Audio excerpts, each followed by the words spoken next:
Bonsoir à tous et merci d'être si nombreux. On aura le temps d'échanger. En fait, ce livre, c'est d'abord une confirmation, un entêtement sur le terrain de l'indépendance de Mediapart.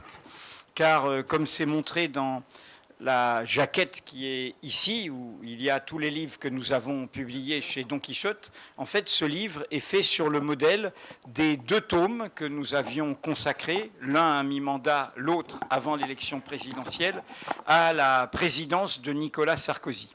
C'est-à-dire ce que nous avons fait sur Nicolas Sarkozy, nous le faisons aussi sur cette présidence. Ça, c'est la première raison de ce livre. La deuxième raison, c'est que nous, journalistes, nous sommes d'abord des greffiers.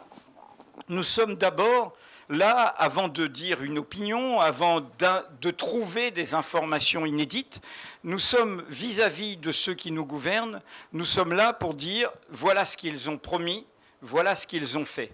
Et après, chacun, en fonction de ses sensibilités, s'emparera de ce constat. Donc, nous l'avions fait pour Sarkozy, nous le faisons pour Hollande. Alors, ce livre, cet inventaire un peu implacable, arrive, il a été mis en BAT, en bon à tirer en décembre, et il sort aujourd'hui dans le climat que nous connaissons tous. Celui des attentats terribles contre nos libertés, contre des juifs, attentats antisémites, attentats totalitaires qui ont été commis le 7, le 8 et le 9 janvier à Paris. Celui aussi de la surprise du vote grec sur le terrain du débat européen qui prouve bien qu'il y a des alternatives, qu'il n'y a jamais une seule politique. Donc d'une certaine manière, ce livre, loin de tomber à côté du climat actuel, pour moi, il tombe au bon moment. Il tombe au bon moment pour dire à ceux qui nous gouvernent et à ceux qui font notre vie publique qu'il serait temps qu'ils se ressaisissent. Donc ce livre, c'est une invite à ce qu'ils retrouvent le chemin du dialogue avec la société, nous écouter, nous entendre, et une invite à ce que nous-mêmes, nous continuions à prendre en charge cette responsabilité qui est la nôtre, à ne pas être les bras croisés devant les catastrophes annoncées. Et c'est aussi, dans le contexte de l'après-syrizain, une invite à ce qu'il y ait un autre chemin. Nous avons publié sur Mediapart dimanche un article où un économiste réputé, tout ce qui a de plus internationalement connu et respectable, André Orléans, dit « Mais ce que propose Syriza, là, sur l'Europe, ce n'est pas autre chose que ce que promettait François Hollande avant l'élection de 2012. » Donc voilà, c'est une invite à retrouver un chemin d'espérance, un chemin d'exigence, un chemin d'une République réellement démocratique et réellement sociale, d'une Europe qui ne soit plus celle de la finance, coupée des peuples.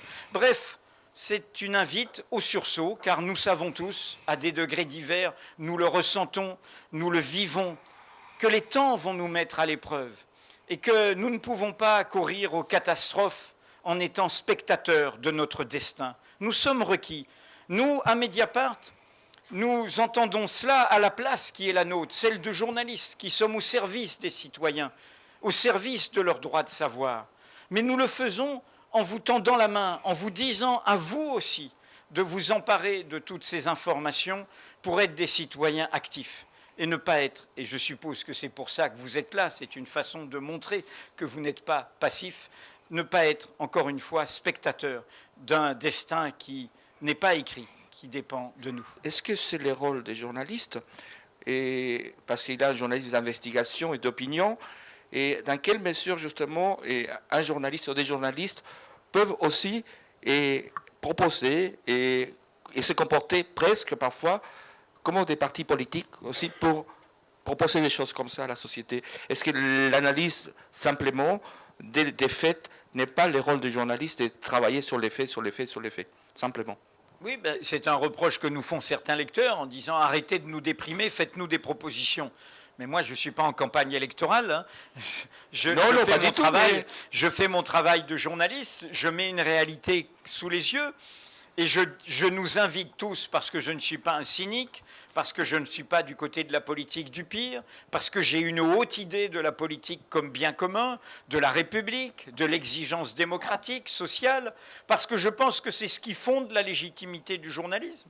Le journalisme, son rôle, c'est d'apporter des informations d'intérêt public qui nous permettent d'être libres et autonomes, de faire nous-mêmes notre point de vue, de faire notre chemin, de choisir. Mais la légitimité du journaliste, pour moi, elle est liée à cette exigence démocratique. Nous sommes au service du public, pas de ceux qui nous emploient et pas évidemment des pouvoirs publics. Nous devons des comptes au public. Nous devons l'informer loyalement de ces enjeux publics. Mais une fois fait ça, nous devons dire la question que nous mettons sur la table, voilà la question qu'elle pose. L'affaire Cahuzac, ce n'est pas une question personnelle, c'est la question de la richesse détournée des nations, c'est-à-dire du vol, du fait de cacher une partie de la richesse, l'ampleur des avoirs financiers qui sont dans les paradis fiscaux, qui est au cœur. On pourrait rembourser nos dettes, ne serait-ce qu'en rapatriant une bonne partie de cet argent des avoirs financiers qui sont supérieurs au produit intérieur brut additionné du Japon et des États-Unis. Les avoirs financiers qu'il y a dans ce trou noir des paradis fiscaux. Donc, de la même manière, moi je mets sous les yeux de tout le monde ce que François Hollande acceptait quand il était dans l'opposition de voir. Nous sommes dans un système où nos politiques sont plus intelligents quand ils sont dans l'opposition. Et donc, moi, je les invite à essayer d'être un peu audacieux et courageux. Au pouvoir, je vais vous le dire, dans le moment de gravité dans lequel nous sommes, car nous sommes moins légers ces temps-ci, c'est une bonne chose. Moi, j'ai envie de leur donner du courage. J'ai envie de leur dire, mais voilà, soyez à la hauteur de ces événements historiques.